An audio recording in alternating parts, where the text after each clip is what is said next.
Hi, ನಾನು Daniel ಡ್ಯಾನ್ಸಿ Christopher, ಲೇಖಕ ಪತ್ರಕರ್ತ. ನೀವು ನೋಡ್ತಾ ಇದ್ದೀರಾ ದ ಡ್ಯಾನಿಯಲ್. ಈಗ ದೇಶದ ತುಂಬೆಲ್ಲ ಒಂದೇ ಮಾತರಂ ವಿವಾದದ ಗುಂಗು.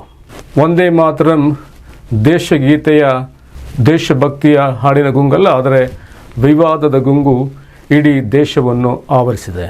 ದೇಶದ ಸಂಸತ್ತಿನಲ್ಲಿ ಕೂಡ ಈ ಬಗ್ಗೆ 10 ಗಂಟೆಗಳ ಕಾಲ ಚರ್ಚೆಯಾಗಿದೆ. ಈ ಹಾಡನ್ನು ಬರೆದು 150 ವರ್ಷಗಳು ಆಯಿತು ಎಂದು ಈ ಚರ್ಚೆಯನ್ನು ನಡೆಸಲಾಯಿತು. ಸಂಸತ್ತಿನಲ್ಲಿ ಇಷ್ಟು ದೀರ್ಘಾವಧಿ ಚರ್ಚೆಯನ್ನು ನಡೆಸಲಾಯಿತು ಎಂಬ ವಿವರಣೆ ನೀಡಲಾಗಿದೆ.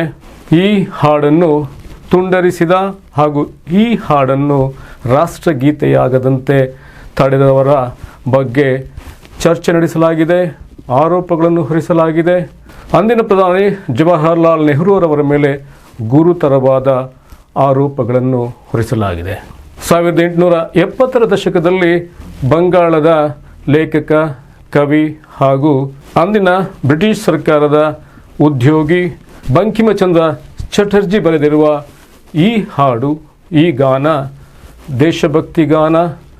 ಇದನ್ನು ರಾಷ್ಟ್ರಗೀತೆಯಾಗದಂತೆ ಹೇಗೆ ತಡೆಯಲಾಯಿತು, ಯಾಕೆ ತಡೆಯಲಾಯಿತು ಎಂಬ ಬಗ್ಗೆ ದೇಶದ ಪ್ರಧಾನಮಂತ್ರಿಗಳೇ ಸಂಸತ್ತಿನಲ್ಲಿ ದೀರ್ಘವಾಗಿ ಮಾತನಾಡಿದ್ದಾರೆ. ಆ ಬಗ್ಗೆ ವಿವರಣೆ ನೀಡಿದ್ದಾರೆ, ಆರೋಪಗಳನ್ನು ಹೊರಿಸಿದ್ದಾರೆ. ಏನಿದು ಒಂದೇ ಮಾತರಂ ಗೀತೆ, ಏನಿದು ವಿವಾದ? ಒಂದೇ ಮಾತರಂ ಗೀತೆಯ ಮೂಲ, ಒಂದೇ ಮಾತರಂ ಗೀತೆಯ ಹುಟ್ಟು 18ನೇ ಶತಮಾನದ ಕೊನೆಯ ದಶಕಕ್ಕೆ ಅಲಹಾಬಾದಿಗೆ ಹೋಗುತ್ತದೆ. ಹಾಗೆಯೇ ಬಂಗಾಳಕ್ಕೆ ಕೂಡ ಪಸರಿಸಿಕೊಳ್ಳುತ್ತದೆ. ಅಲಹಾಬಾದ್ನಲ್ಲಿ ಅಂದಿನ ಅತ್ಯಂತ ದೊಡ್ಡ ಕೋಟೆಯಾದ ಅಕ್ಬರ್ ಕೋಟೆಯನ್ನು ಬ್ರಿಟಿಷರು ವಶಪಡಿಸಿಕೊಂಡು ಅಲ್ಲಿನ ಪ್ರಯಾಗ್ರಾಜ್ನಲ್ಲಿ ನಡೆಯುತ್ತಿದ್ದ ಪರ್ಯಾಗದ ವಿಧಿವಿಧಾನಗಳ ಮೇಲೆ, ತೆರಿಗೆ ವಿಧಿಸಿದ ಮೇಲೆ ವಿವಾದಗಳು ಹುಟ್ಟಿಕೊಳ್ಳುತ್ತವೆ. ಹಾಗೆಯೇ ಅಲ್ಲಿ ಪಿಂಡ ಬಿಡುವ, ಪರ್ಯಾಗದ ವಿಧಿವಿಧಾನಗಳನ್ನು ನಡೆಸುತ್ತಿದ್ದ ಪಿಂಡ್ವೆಗಳು ಹಾಗೂ ಈಸ್ಟ್ ಇಂಡಿಯಾ ಕಂಪನಿಯ ಮಧ್ಯೆ ಸಂಘರ್ಷ ಉಂಟಾಗುತ್ತದೆ. ಈ ಸಂಘರ್ಷ ಸಂಕ್ರಾಂತಿಯ ಸಂದರ್ಭದಲ್ಲಿ ಆಗುತ್ತಿದ್ದ ಹಾಗೂ ಈ ಪಿಂಡ್ವೆಗಳು ನಡೆಸುತ್ತಿದ್ದ ಅಥವಾ ಬ್ರಾಹ್ಮಣರು ಅಲ್ಲಿ ಸಂಗಮದಲ್ಲಿ, ಅಂದರೆ ಗಂಗಾ ಮತ್ತು ಯಮುನಾ ಸರಸ್ವತಿ ನದಿಗಳ ಸಂಗಮದಲ್ಲಿ ನಡೆಸುತ್ತಿದ್ದ ಮಾಘ ಸ್ನಾನದ ಮೇಲೆ ಕೂಡ ಬ್ರಿಟಿಷರು ತೆರಿಗೆ ವಿಧಿಸಿದ ಮೇಲೆ ತೀವ್ರಗೊಳ್ಳುತ್ತದೆ. ಪುರಿಯಲ್ಲಿ ಕೂಡ ಬ್ರಿಟಿಷರು ಅಲ್ಲಿ ನಡೆಯುತ್ತಿದ್ದ ಧಾರ್ಮಿಕ ವಿಧಿವಿಧಾನಗಳ, ಬ್ರಾಹ್ಮಣ ಧಾರ್ಮಿಕ ವಿಧಿವಿಧಾನಗಳ ಮೇಲೆ ತೆರಿಗೆ ವಿಧಿಸಿದ ನಂತರ 1957ರ ಬ್ರಾಹ್ಮಣ ದಂಗೆಯಲ್ಲಿ ಕೊನೆಗೊಳ್ಳುತ್ತದೆ. ಇದನ್ನು ನಂತರ ಸಿಪಾಯಿ ದಂಗೆ ಎಂದು ಕರೆಯಲಾಗುತ್ತದೆ. ಇದರಲ್ಲಿ ಮುಸಲ್ಮಾನರು ಹಾಗೂ ಮರಾಠರು ಕೂಡ ಭಾಗವಹಿಸುತ್ತಾರೆ, ಬ್ರಾಹ್ಮಣರಿಗೆ ಜೊತೆ ನೀಡುತ್ತಾರೆ. 1857ರ ಬ್ರಾಹ್ಮಣರ ದಂಗೆ ಆಗ ಭಾರತೀಯ ಉಪಖಂಡದಲ್ಲಿ ಆಳ್ವಿಕೆ ನಡೆಸುತ್ತಿದ್ದ ಈಸ್ಟ್ ಇಂಡಿಯಾ ಕಂಪನಿಯ ಆಳ್ವಿಕೆಯನ್ನೇ ಕೊನೆಗೊಳಿಸಿ ಬ್ರಿಟಿಷ್ ಅರಸೊತ್ತಿಗೆ ನೇರವಾಗಿ ಭಾರತೀಯ ಉಪಖಂಡದ ಆಡಳಿತವನ್ನು ವಹಿಸಿಕೊಳ್ಳುವಂತೆ ಮಾಡುತ್ತದೆ. ಅದರ ಆಳ್ವಿಕೆಯನ್ನು ತಾನೇ ಕೈಗೆತ್ತಿಕೊಳ್ಳುವಂತೆ, ನಿರ್ವಹಿಸುವಂತೆ ಮಾಡುತ್ತದೆ. 1958ರಲ್ಲಿ ಅದೇ ಅಲಹಾಬಾದ್ನಲ್ಲಿ ಭಾರತೀಯ ಉಪಖಂಡಕ್ಕೆ ಪ್ರಥಮ ವೈಸ್ರಾಯ್ ಆಗಿ ನೇಮಕಗೊಳ್ಳುವ, ಅಂದರೆ ಈಸ್ಟ್ ಇಂಡಿಯಾ ಕಂಪನಿಯ ಗವರ್ನರ್ ಜನರಲ್ ಅನ್ನು ವೈಸ್ರಾಯನ್ನಾಗಿ ನೇಮಿಸಲಾಗುತ್ತದೆ. ಈ ವೈಸ್ರಾಯ್ ಅದೇ ಅಲಹಾಬಾದ್ನಲ್ಲಿ ಭವ್ಯ ದರ್ಬಾರ್ ನಡೆಸಿ ಅಂದಿನ ಬ್ರಿಟಿಷ್ ರಾಣಿ ವಿಕ್ಟೋರಿಯಾ ಭಾರತದ ಆಡಳಿತವನ್ನು ಕೈಗೆತ್ತಿಕೊಂಡು ಹೊರಡಿಸುವ ಜಾಹೀರುನಾಮೆಯನ್ನು ಜಾಹೀರುಗೊಳಿಸುತ್ತಾರೆ. ಆಗ ಅಧಿಕೃತವಾಗಿ ಬ್ರಿಟಿಷ್ ಅರಸೊತ್ತಿಗೆ ಭಾರತೀಯ ಉಪಖಂಡದ ಆಡಳಿತವನ್ನು ವಹಿಸಿಕೊಳ್ಳುತ್ತದೆ. ಸಿಪಾಯಿ ದಂಗೆಯ ನಂತರ ಬ್ರಿಟಿಷ್ ಜನತೆ ಮತ್ತು ಬ್ರಿಟಿಷ್ ಪತ್ರಿಕಾ ರಂಗ, ಬ್ರಿಟಿಷ್ ಪತ್ರಕರ್ತರು ಅದನ್ನು ಬ್ರಿಟಿಷ್ ಮಾಧ್ಯಮದಲ್ಲಿ ಚಿತ್ರಿಸಿದ ರೀತಿ ಹಾಗೂ ಅದಕ್ಕೆ ಮಾಡಿದ ಟೀಕೆಗಳು ಆಗಲೇ ಭಾರತಕ್ಕೆ ಸ್ವಾತಂತ್ರ್ಯ ನೀಡಬೇಕೆಂಬ ಕೂಗನ್ನು ಎಬ್ಬಿಸುತ್ತವೆ. ಭಾರತಕ್ಕೆ ಸ್ವಾತಂತ್ರ್ಯ ನೀಡಬೇಕು, ಹಾಗೆಯೇ ಬ್ರಿಟಿಷರು ಎಲ್ಲ ವಸಾಹತುಗಳಿಂದ ಹಿಂದೆ ಬರಬೇಕೆಂಬ ಒತ್ತಾಯ ಅಲ್ಲಿಯ ಮಾಧ್ಯಮಗಳಲ್ಲಿ ಮೂಡಿಬರುತ್ತದೆ ಹಾಗೂ ಜನತೆ ಕೂಡ ಒತ್ತಾಯಿಸುತ್ತಾರೆ. ವಿಶೇಷವಾಗಿ ಅಂದಿನ ಪಂಚ್ ಎಂಬ ಪತ್ರಿಕೆ ಸಿಪಾಯಿ ದಂಗೆಯನ್ನು ಚಿತ್ರಿಸಿದ ರೀತಿ, ಅದರಲ್ಲಿ ಈಸ್ಟ್ ಇಂಡಿಯಾ ಕಂಪನಿಯ ಸೈನ್ಯದ ನಡವಳಿಕೆ ಹಾಗೂ ಅದರ ಸಿಪಾಯಿ ದಂಗೆಯನ್ನು ಹತ್ತಿಕ್ಕಿದ್ದ ಬಗ್ಗೆ ತೀವ್ರವಾಗಿ ಟೀಕಿಸುತ್ತದೆ. ಪಂಚ್ ಪತ್ರಿಕೆಗೆ ಭಾರತದಲ್ಲಿ ಕೂಡ ದೊಡ್ಡ ಪ್ರಮಾಣದಲ್ಲಿ ಓದುಗರಿರುತ್ತಾರೆ. ಅದು ಇಲ್ಲಿ ಕೂಡ ದೇಶದ ಬಗ್ಗೆ, ಸ್ವತಂತ್ರ ಪಡೆಯುವ ಬಗ್ಗೆ, ಬ್ರಿಟಿಷರಿಂದ ದೇಶವನ್ನು ವಿಮೋಚನೆಗೊಳಿಸುವ ಬಗ್ಗೆ ಅರಿವು ಮೂಡಿಸುತ್ತದೆ. ಈ ಅರಿವಿನಿಂದಾಗಿಯೇ ಸ್ವತಂತ್ರ ಸಂಗ್ರಾಮ ಅಥವಾ ಸ್ವತಂತ್ರ ಚಳುವಳಿ, ಸ್ವತಂತ್ರ ಅಭಿಯಾನ ಶುರುವಾಗುತ್ತದೆ.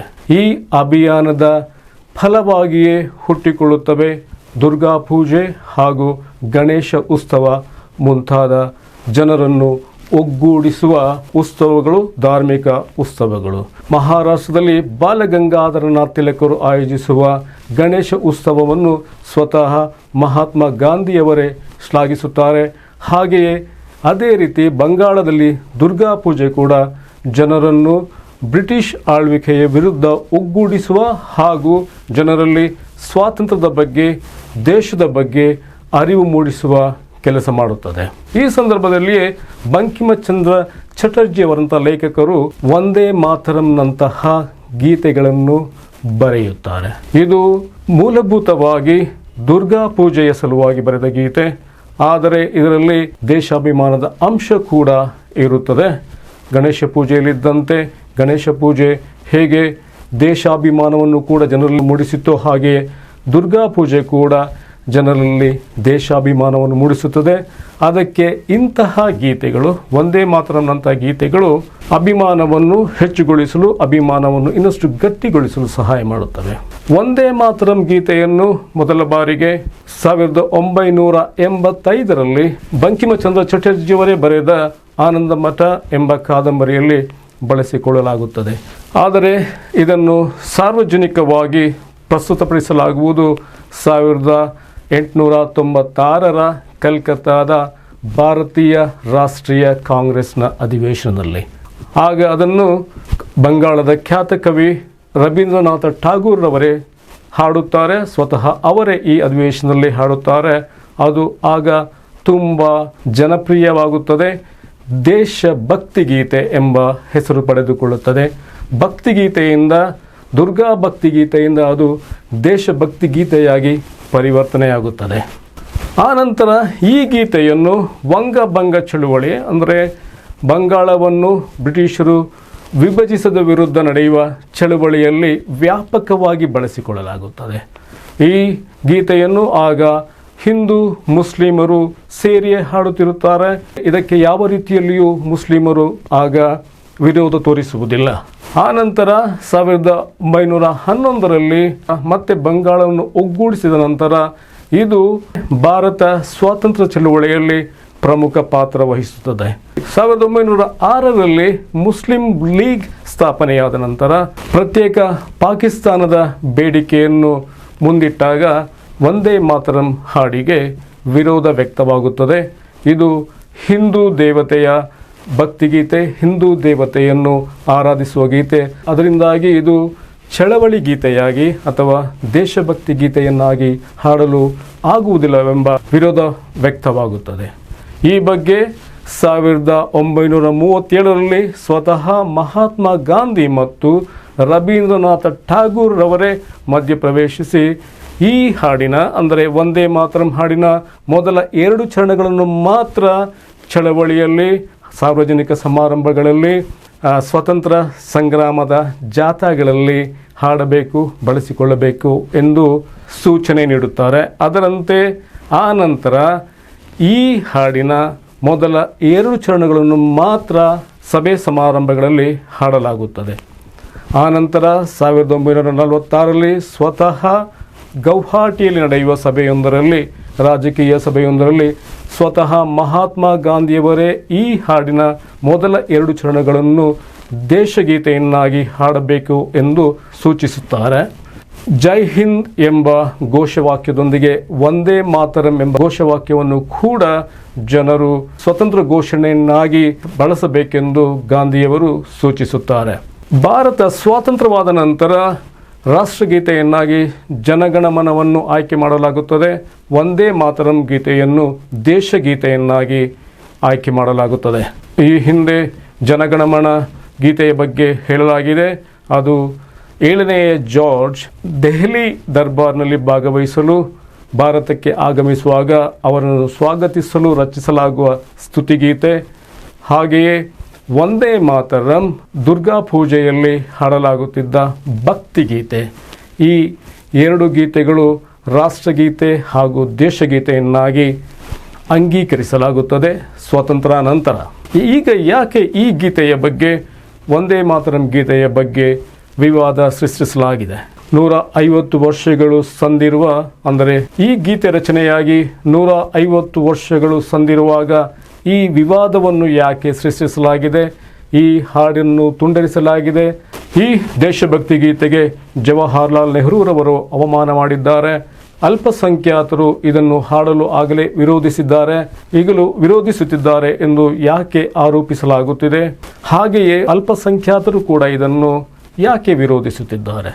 ಅಲ್ಪಸಂಖ್ಯಾತರು ವಿರೋಧಿಸುವ ಕಾರಣ ಸ್ಪಷ್ಟವಾಗಿಯೇ ಇದೆ.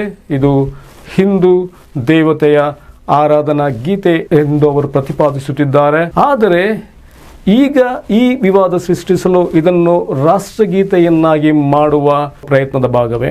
ಈಗಾಗಲೇ ದೇಶದಲ್ಲಿ ಆಡಳಿತದಲ್ಲಿರುವ ಬಲಪಂಥೀಯ ಪಕ್ಷ, ಬಲಪಂಥೀಯ ಸರ್ಕಾರ ಸಂವಿಧಾನವನ್ನು ಬದಲಾಯಿಸುವ, ರಾಷ್ಟ್ರಗೀತೆಯನ್ನು ಬದಲಾಯಿಸುವ, ಹಾಗೆ ರಾಷ್ಟ್ರ ಧ್ವಜವನ್ನು ಕೂಡ ಬದಲಾಯಿಸುವ ಬಗ್ಗೆ ಮುನ್ಸೂಚನೆ ಇಟ್ಟಿದೆ. ಅದು ಆ ವಿಷಯವನ್ನೇನು, ಈ ವಿಷಯಗಳನ್ನೇನು ಮುಚ್ಚಿಟ್ಟಿಲ್ಲ. ಹಾಗಾದರೆ ಈ ವಂದೇ ಮಾತರಂ ಗೀತೆಯನ್ನು, ವಂದೇ ಮಾತರಂ ದೇಶಗೀತೆಯನ್ನು ರಾಷ್ಟ್ರಗೀತೆಯನ್ನಾಗಿ ಮಾಡಲಾಗುವುದೇ? ಕಾದು ನೋಡಬೇಕು. ಇದು ಈ ಸೂರ್ಯನ ಕೆಳಗಿರುವ ಎಲ್ಲ ವಿಷಯಗಳ ಸತ್ಯತೆಯನ್ನು ತೆರೆದಿಡುವ ಚಾನಲ್. ಈ ವಿಶ್ವದಲ್ಲಿರುವ ಹಾಗೆಯೇ ಅದರ ಆಚೆಗೂ ಇರುವ ಎಲ್ಲ ವಿಷಯಗಳ ಸತ್ಯತೆಯನ್ನು ತೆರೆದಿಡುವ ಚಾನಲ್.